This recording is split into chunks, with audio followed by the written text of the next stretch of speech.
La Alianza de Museos de Puerto Rico llevó a televisión abierta y ahora por primera vez en el cine una pieza curatorial que al mismo tiempo funciona como un acto artístico, un documento histórico y una plataforma educativa. Así que quiero hacer, ¿verdad?, mucho énfasis en eso. En que la selección de Gisela, de Huelmo, ¿verdad?, de ese equipo de trabajo inicial que luego Gisela amplió con sus colaboradores, pues fue algo que fue muy bien pensado y que definitivamente, espero que coincidan conmigo, no decepcionó, ¿verdad? El producto que se ha logrado, pues me parece que es maravilloso. Y también en ese grupo inicial, ¿verdad?, reclutamos a la artista también, ¿verdad?, una de nuestras primeras actrices, Magali Carrasquillo, que fue parte también del equipo de producción y que sumó pues una experiencia también invaluable. Así que un poco, yo sé que a lo largo de este proyecto siempre pues ha surgido la pregunta de que es un proyecto de grandes ambiciones, que hemos sido agraciados pues de contar con un presupuesto bastante generoso, ¿verdad?, para su ejecución durante los primeros años, pero siempre tanto María Elba como yo, ¿verdad?, y todo el equipo, incluyendo también aquí a mi hermanita Olga Chapman del equipo de comunicaciones de Brave, que siempre están también respaldándonos, pues un poco pensando cómo podríamos, más allá de las exhibiciones, ¿verdad?, que sabemos que pues tiene un carácter temporal y que, bueno, distintas iniciativas, ¿verdad?, que sabemos que tienen principio y fin, que cuáles eran los productos que también podríamos estar creando para que este proyecto tuviera permanencia. Y ya pues aquí tenemos también, ¿verdad?, uno de muchos ejemplos entre publicaciones, documentales, lo que es la página web del proyecto, que es un recurso también de investigación bien valioso. ¿Qué recursos podíamos crear para que tuvieran esa permanencia y que entonces pues ya pues ad infinitum también pues pudieran ser vistos y consultados y cuestionados, ¿verdad?, por presentes y futuras generaciones? Así que nada, yo tengo aquí, vamos a decir, una pregunta por cada uno de los panelistas. Espero que nos podamos mover bastante rápido porque sé que estamos corriendo contra el reloj. Pero me gustaría primero pues empezar por Gisela y un poco pues que abundara sobre la propuesta narrativa del proyecto, el movimiento a través de los tiempos del griot y qué espacios no narrados se revelan al griot que vive en el pasado, presente, futuro. Y la otra cosa que me gustaría que comentaras, porque Gisela, si leyeron los créditos, bueno, no tiene que ser una tesis, pero aquí vamos a dejar que Gisela se explaye un poquito, porque yo creo que es importante eso. La otra cosa, ¿verdad?, que me da siempre muchísima curiosidad, naturalmente, por lo que hago, es un poco ese proceso creativo, porque Gisela es la directora, es la vestuarista, ella trabaja, ¿verdad?, compuso la banda sonora, así que tiene como muchos sombreros dentro de esta producción y ciertamente ese acercamiento artístico que decía ahorita que era tan importante para nosotros, pues yo quiero que nos hables un poquito de eso. A ver claro, si se puede. Sí, creo que hay muchas preguntas ahí. Para mí, creo que de las cosas más importantes que me gusta pensar es que asumí este proyecto como desde el artista más que desde la cineasta. Precisamente por los muchos roles que sabía que tenía que asumir, en parte para hacer que rindiera el presupuesto de una manera coherente. Y también porque la realidad es que había un reto, y el reto era que cuando María me convoca para hacer este proyecto, ya las exhibiciones llevaban corriendo como 1 año y medio. Eso también, ¿verdad?, en mi parte práctica de productora, pues también había algo realista, era que cómo yo podía reflejar exhibiciones que ya habían pasado. Entonces desde ahí surge la idea, bueno, pues me tengo que inventar una ficción que me permita jugar con muchos elementos diferentes, en donde yo no me esté poniendo contra la pared en crear una narrativa cronológica ni nada por el estilo, sino que me permita entrar y salir como me da la gana de alguna manera, ¿no? Y entonces pues ahí me surge la idea de esta persona, que este personaje que viene del futuro. A mí me gusta mucho la ciencia ficción y pues, ¿verdad? También Huelmo estaba integrado en el proyecto, así que fue como que, pues perfecto, vamos a hacer que Huelmo sea esta persona que viene del futuro y que pues no se comunica con la gente verbalmente directamente, pues también porque es una herramienta para entonces que haya unas comunicaciones que son a través de otros sentidos, ¿no? Del tacto, de la mente, del cuerpo, que hayan otras cosas. Además de, pues, me parecía hermoso pensar en las posibilidades, que eso pues era como un experimento. Yo no sabía realmente cómo los artistas que íbamos a entrevistar iban a asumir eso, pero pues permitía esas interacciones físicas que vieron, que ¿verdad? De momento son como estos gestos performáticos que ocurren entre los artistas invitados y el personaje de Huelmo. Una de las cosas que yo le pedía, por ejemplo, a Huelmo, que él entrevistó a los artistas, sí, ¿verdad? Verbalmente, pero yo le pedía que se vistiera en personaje, él estaba en personaje, vestido, ¿verdad? Haciendo las entrevistas, así que pues había como medio un juego con eso,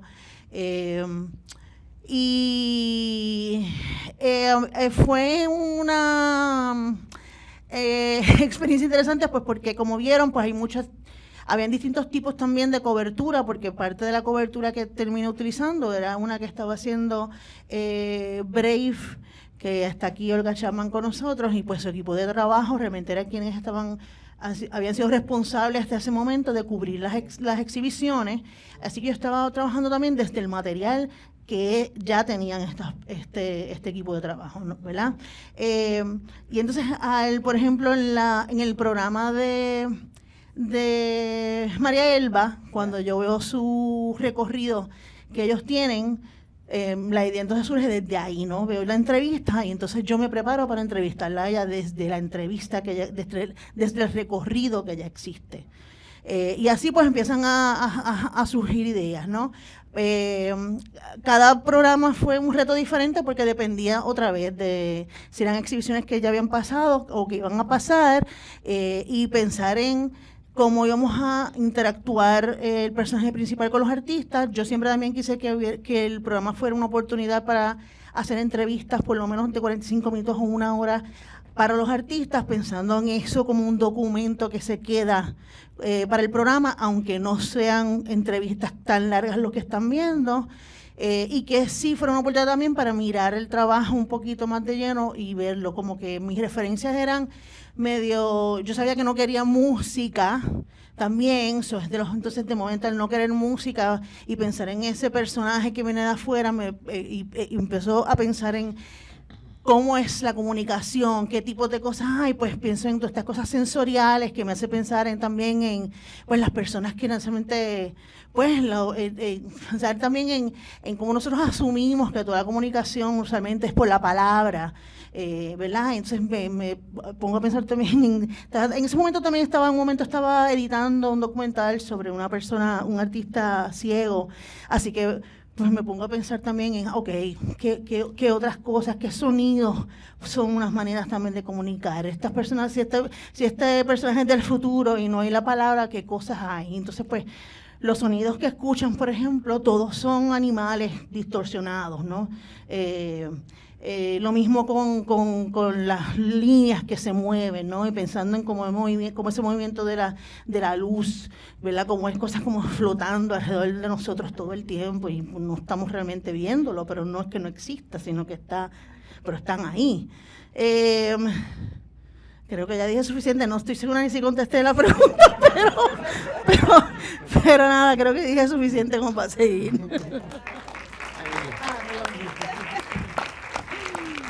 Bueno, y sigo con Huelmo. Siempre me llama la atención, ¿verdad? Un poco Gisela ha abordado algo de eso, ¿verdad? Cómo Huelmo se mueve entre el silencio, obviamente la gestualidad y la palabra, por supuesto. ¿Cómo desarrollas ese personaje? ¿Cuáles son esos poderes que Gisela te ha dado Y también si nos puedes comentar un poquito sobre tu proceso creativo para la escritura y el ejercicio de spoken word que hace. Buenas noches. Lo primero que tenía que tener presente, pues, es que no era Huelmo, y una vez entraba en personaje, trataba de entonces buscar ese puente, y el puente era la palabra, ¿no? A pesar de que el griot viene del futuro, de 21-24, que uno pues tiene ciertos poderes, hay una laguna de información. Él viene al 2024 porque sabe que no hay racismo en el 21-24, pero no sabe por qué no hay racismo. No hay racismo porque Tiznando está, ¿sabe? Y de Tiznando, pues, logró su cometido, y 100 años después, pues, entonces no hay racismo. Pero así que ese proceso también de que nuestra historia siempre ha querido ser invisibilizada, aún en el futuro, así que viene, ¿no?, a rescatarlo. Yo tenía también la oportunidad de preentrevistar a los artistas mucho antes del día de la grabación, así que iba preparado con mis preguntas, más las preguntas que también Gisela hacía, y estar en ese personaje pues me validaba, o me validó mi amor por el hip hop y por el rap que vengo haciendo hace muchas décadas, y también me dio ese sentimiento de poder hablar con artistas, saber ese proceso de artistas negros, todo el proceso de vida, lo que cuesta trabajar desde la soledad muchas veces, lo que es la colaboración, ese programa de Himna Arroyo, pues siempre saca lágrimas por toda la información, y me ayudó mucho, ¿no?, el hecho de esa facilidad con que Gisela y el set y todo el grupo trabajábamos. También la parte del spoken word, como buscaba resumir horas y horas de entrevista en un spoken word que Gisela me dio bastante duro en la grabación, porque no es nada más simplemente decir las palabras, es como tú las dices, cómo gesticulas, cuáles son los tonos, hay unos efectos, ¿no?, en la voz, pero cómo podía resumir esa información y cómo me podía mantener, ¿no?, a la altura de lo que estaba viendo, de lo visual. Así que fue un proceso para mí bien rico, bien gratificante, y entiendo que se logró el cometido. Así que sí, le dimos bien chévere. Gracias, Huelmo. Marielba, ahora voy contigo. Yo creo que me gustaría, o sea, ese concepto que tú elaboras en tu exhibición de la reexistencia, y obviamente sabemos que hay una filosofía detrás de todo este proyecto, porque es necesario desarrollar nuevos imaginarios para el porvenir. Así que si puedes comentar algo sobre eso, por favor. Bueno, de verdad que este momento me inspira. Estoy totalmente emocionada, porque lo menos que yo me imaginaba que cumpliéramos 3 años, ya casi 4 años, con algo que yo pues he vivido toda una vida llena de racismo y de discrímenes sociales, etcétera, y que pudiéramos juntarnos tanto talento, tanto los que están acá al frente como nosotras, para poder lograr llegar al 21-24, imaginarnos que se acabó el racismo. ¿Están de acuerdo conmigo? Que se acabó el racismo, ¿verdad? Eso es un principio. Como ustedes vieron, pues mi carácter es más bien de historiadora. Y una de las cosas que siempre me ha impactado, tanto dentro de la historia del arte, es que cuando voy a exhibiciones, a muchas exhibiciones históricas y contemporáneas, pues muchos de los artistas se esmeran a presentar un grupo más amplio de gente puertorriqueña. Pero cuando leía los textos de historia del arte y las críticas de arte, como por ejemplo, para dar un ejemplo rápido, el velorio, la cantidad de negritud, y siempre hablan del impresionismo y del realismo, y no hay más nada. Pero si eso ahí es un libro bien grande, ¿verdad? Entonces todo eso me preocupaba y pues me decido a seguir historiando, a seguir visitando libros, seguir visitando archivos. Si yo les cuento nada más para ser breve, yo me quedo anonadada la cantidad de obras de arte afro que hay en el periodo del jibarismo y nadie las conoce. La cantidad de artistas, ¿verdad? Amigos de Pales Matos, del otro, Pío Casimiro, y no aparecen en los libros de historia. Y es bien triste, y yo creo que hemos logrado el cometido, y estoy viendo verdaderamente con los compañeros aquí, que el futuro está garantizado, continuando el país. Ustedes van a continuarlo y ustedes ya son parte de este gran proyecto. Así que yo les agradezco a cada uno de ustedes, a todos los artistas, los que no son artistas, los que están aquí presentes. Esto es un cometido para salvar este país. No puede haber un cambio nacional con racismo, con discrímenes. Tenemos que limpiar ese camino. Gracias. Gracias, Gadiel. Gadiel, voy contigo. Como representante en esta conversación de los artistas del país que han sido parte del programa de exhibiciones de Tiznando, ¿qué tú crees que significa este proyecto? El de Tiznando como tal. ¿Qué ha representado para ustedes este proyecto? Pues buenas noches. Yo no sé si puedo representar a todos los artistas, pero yo voy a hablar de mí. Para mí es bien importante lo que está haciendo y hecho Tiznando, porque es visibilizar toda un grupo de artistas que ha estado trabajando y no se había visto, ¿verdad? Empezando cuando se trabajó con Paréntesis, que fue en el 96, ¿verdad? 96 gracias a Edwin que lo conceptualizó. Y en ese momento que se hizo la exhibición, pues se criticó porque estábamos hablando, diciéndonos que éramos artistas negros, cuando pues se ve. Sí lo era. Como, pues esa parte de que en este momento, cuando se hizo Puerto Rico Negre, eran 30 y pico de artistas, ¿verdad? Muchos más artistas. La exhibición estuvo por un año, hubo programa educativo, así que es educar, que es súper importante.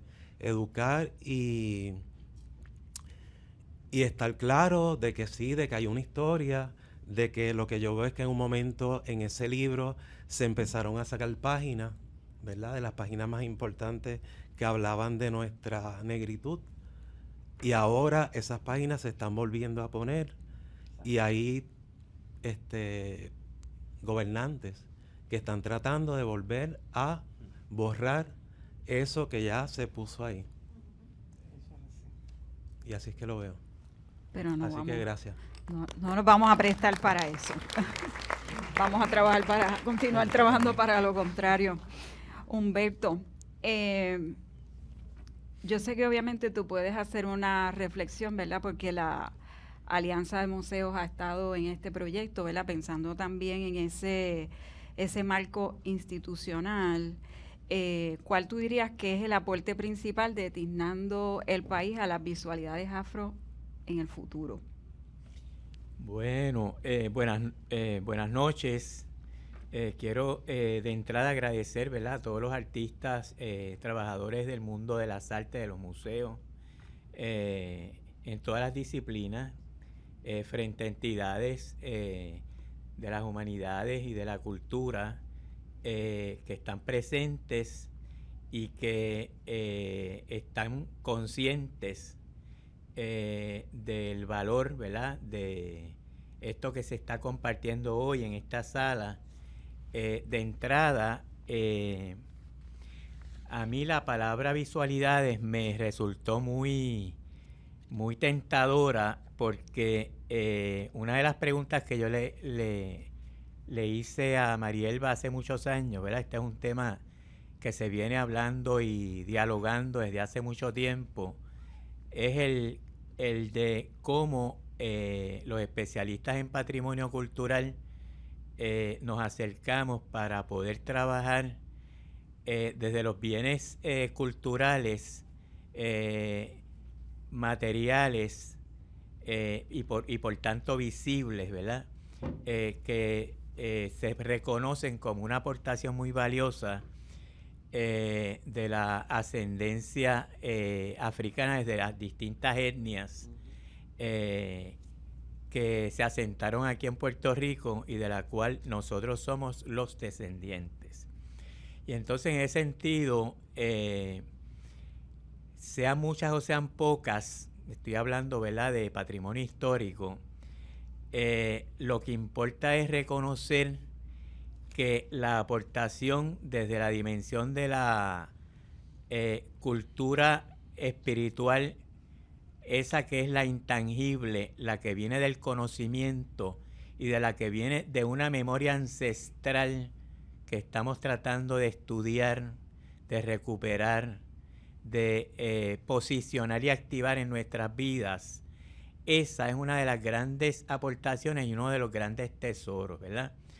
En estos tiempos hay mucha gente estudiando eso porque se reconoce que el desarraigo, el desprendimiento de esos esclavizados que se asentaron en el Caribe, si bien resulta el gran reto para ellos empezar vidas en unos espacios, en unas geografías distintas y nuevas, en la convivencia con otras culturas, las culturas del opresor, del colonizador propiamente, tanto el que trabajó la colonización bajo las armas como bajo la bandera de las cruzadas, ¿verdad? Que si bien llegaron sin nada, desposeídos, desnudos, como bien dice Himna, ¿verdad? Tenían un gran tesoro entre el corazón, el pecho, el plexo solar y la cabeza, porque en esa memoria estaba todo. Ese archivo lo planteaba todo. Y es el rescate de esa memoria el que precisamente se trata de levantar, activar, recuperar y de alguna forma actualizar desde las prácticas religiosas sincréticas en el Caribe. Y esa es una de mis áreas de investigación. Y entonces, en ese sentido, las visualidades planteadas dentro del proyecto de Tiznando el País habla de cómo medimos y cómo analizamos eso, no solamente desde las narrativas, lo que se ilustra, lo que se arma, ¿verdad?, como historia, como mensaje, como texto visual, como texto escrito, como texto cantado, como texto sentido, como texto bailado, sino como de igual forma desde ese proceso, desde ese ejercicio, reconocemos que si bien entraron con una memoria de todo eso, esos ancestros llegaron con un dominio técnico extraordinario. Y si tenemos los caminos antiguos, las siembras olvidadas, ocultadas, ¿verdad?, en los montes, las casas, las haciendas, las plazas, los fuertes, las playas, los edificios públicos y privados, todo ese escenario de lo que nos representa desde esa visualidad, se lo debemos a ese conocimiento, ese dominio técnico y esa memoria, que no solamente la traemos acá en la cabeza, sino que la tenemos en la punta de las manos. Y entonces es importantísimo tenerlo claro, porque nuestro patrimonio está ahí. Y confiamos en que podemos, sí, como bien dicen aquí en mesa, arrancar de la gran contribución, ¿verdad?, que se ha hecho con esta iniciativa, siempre y cuando tengamos claro dos cosas para mí esenciales, y es que hay que terminar con la segregación de clase y hay que tomar conciencia que esa clase dominante neoburguesa que se está montando y que está dominando en el discurso de los medios en este país no puede sembrar la idea de que ese es nuestro Puerto Rico.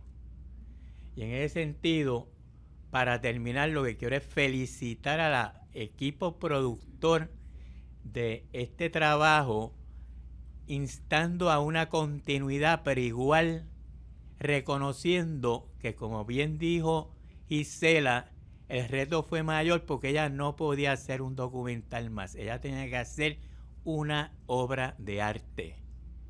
Y lo que queremos es ver esto en las salas de los museos.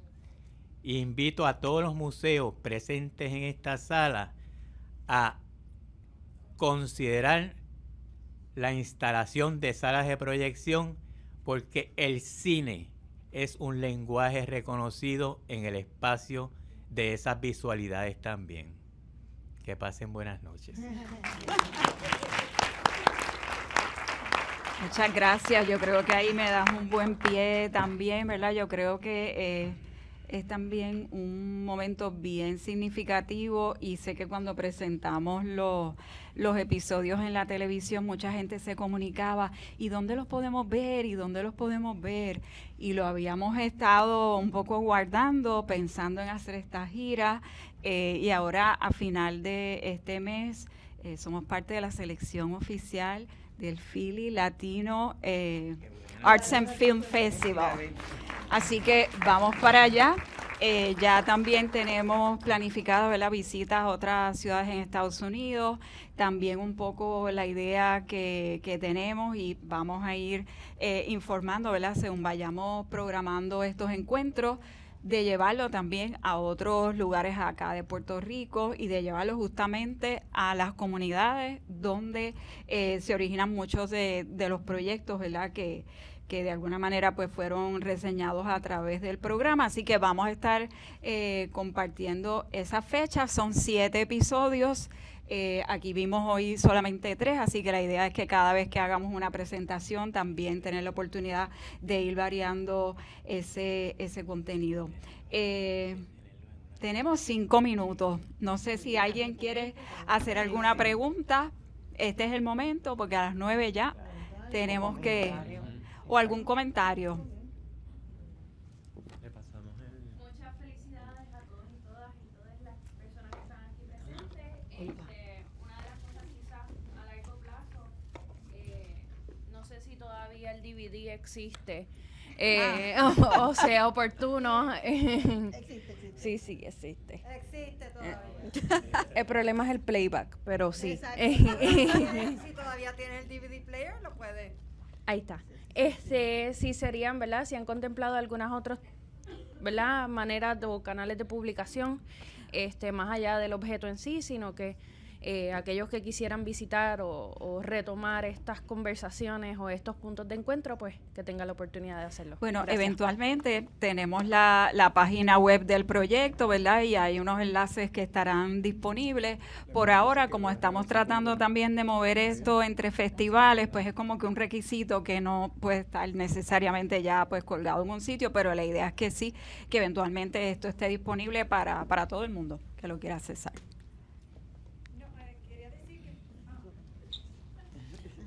Perdón, no vi en los créditos el trabajo del vestuario del personaje de Huelmo.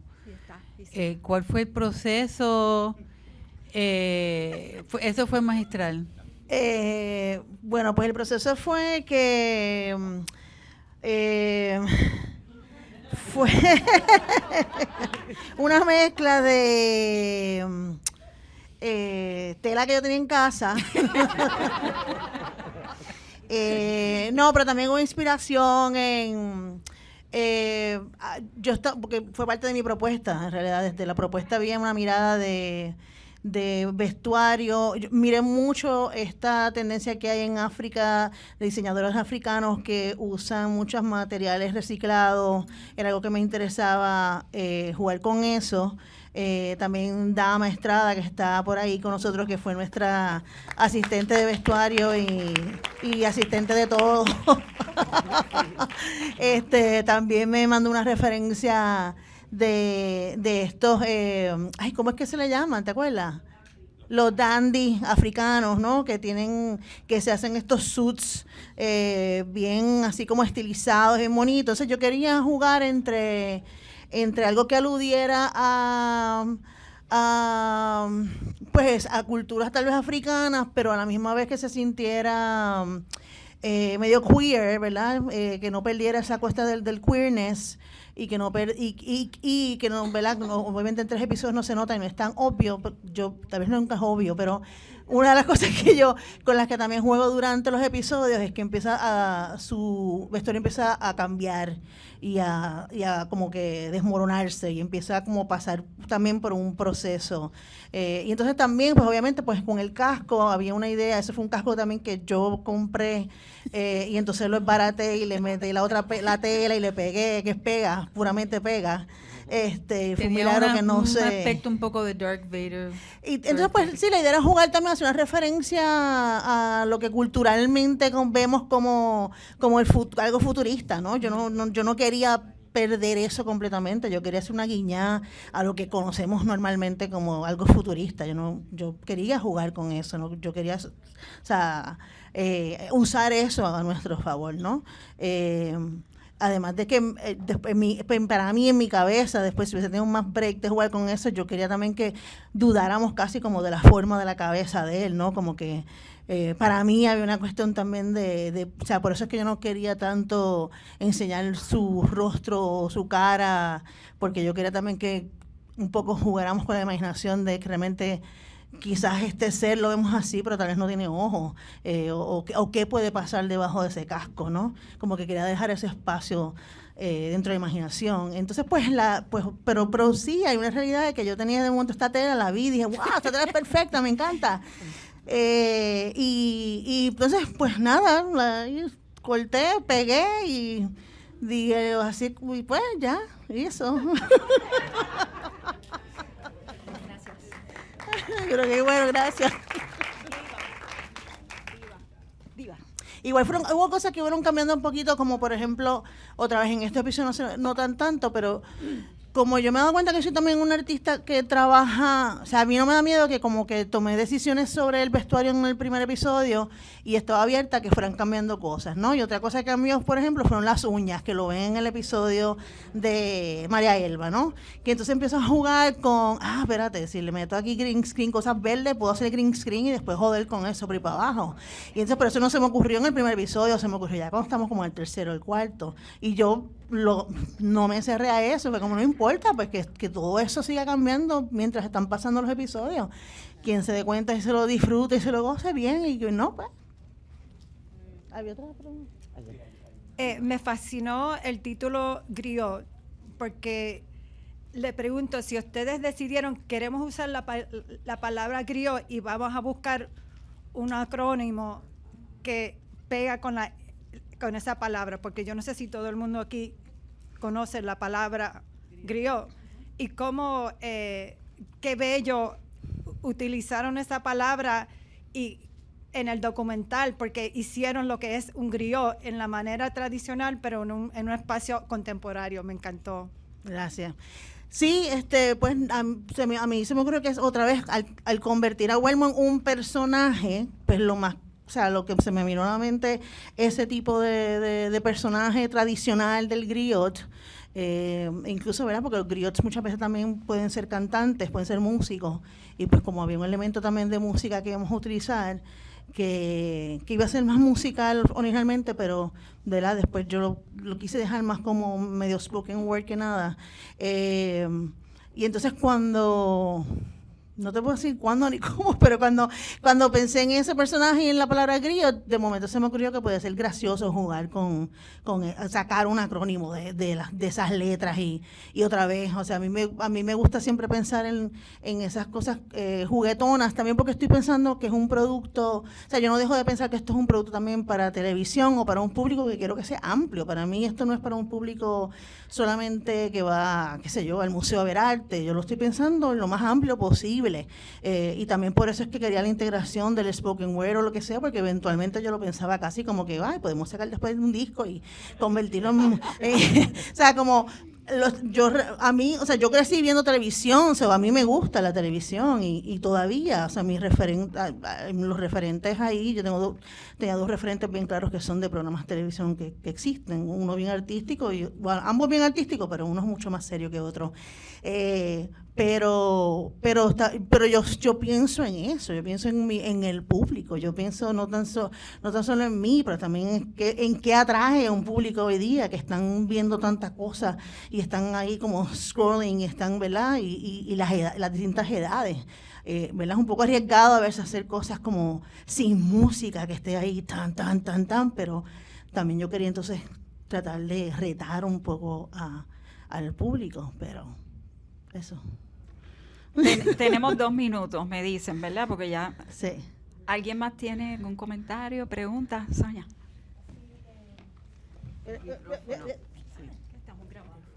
Perdón.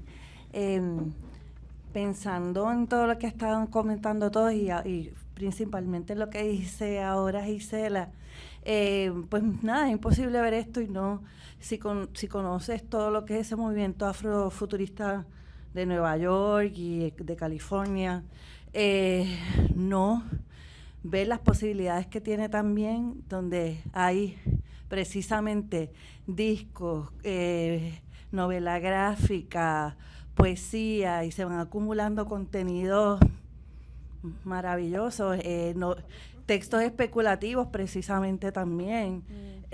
Así que pienso que el futuro del proyecto, además de ese seguir el proyecto de la serie, tiene también ese tipo de